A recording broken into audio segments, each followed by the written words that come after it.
BBC News. Well, with me is Rachel Box, founder of London Village Network, which has been set up to tackle knife crime and also to create community cohesion. Rachel, thank you for speaking to us. First off, the ages, the use of social media, 10 years old. Yeah. Are you surprised by that? No, I'm not surprised. One of the reasons I started the charity was because my children, who were 8 at the time, were coming home from school and telling me who's been stabbed in the playground. Not in the playground, but the conversation in the playground 4 years ago was of what was going on around the community with knife crime.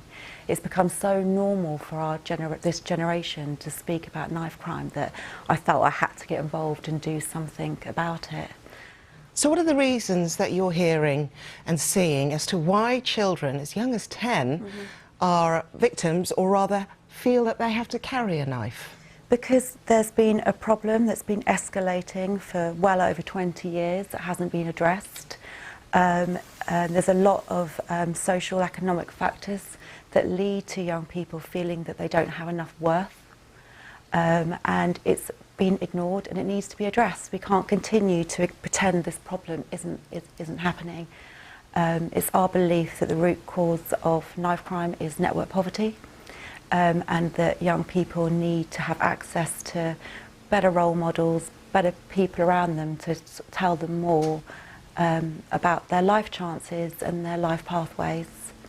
Okay, so your charity has, I was looking online, you know, with people holding up little posters about donating an hour of their day. Yeah. How on earth do you support a young person within these disadvantaged communities within an hour? How do you target that? Okay, so the hour is very important. It might not feel that you might think, what can an hour do? How can I possibly help with that? The truth is these young people need to get used to speaking to people out of their own personal environment. So when it comes to going for interviews in different areas and sectors, if they were to have the opportunity to meet people that they'll meet an interview in a non-intimidating environment, then it will help them feel more part of mainstream society. And it's about giving a resource that young people from middle-class families take for granted. You know, if they need help with their homework, if they get stuck on a particular subject, there's no one there within their pool of contacts to help them. So we're just asking community people to stand up, give an hour. We know that people are busy with their own mortgages, children and work and business. Everyone's got an hour to give.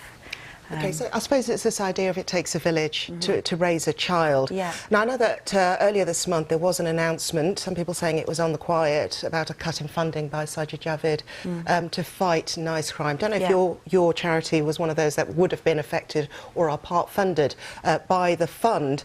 But what I'm really keen to know is, how do you go about creating a sphere of positive influence and the children then go home and it's a completely different environment? They're back to, you know, the heritage and the background really influencing their path through life. We're at a stage with knife crime where it's infecting young people that may not come from really deep entrenched families that might be considered more normal.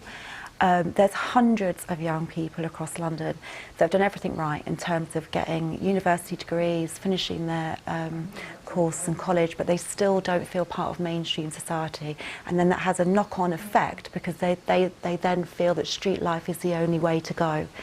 So it's not a one-size-fits-all, but that's if every person gave an hour, then we can at least start doing something. Okay. It's those small steps, isn't it? Rachel Box, thank you very much. Brilliant. Thank you. Thank you.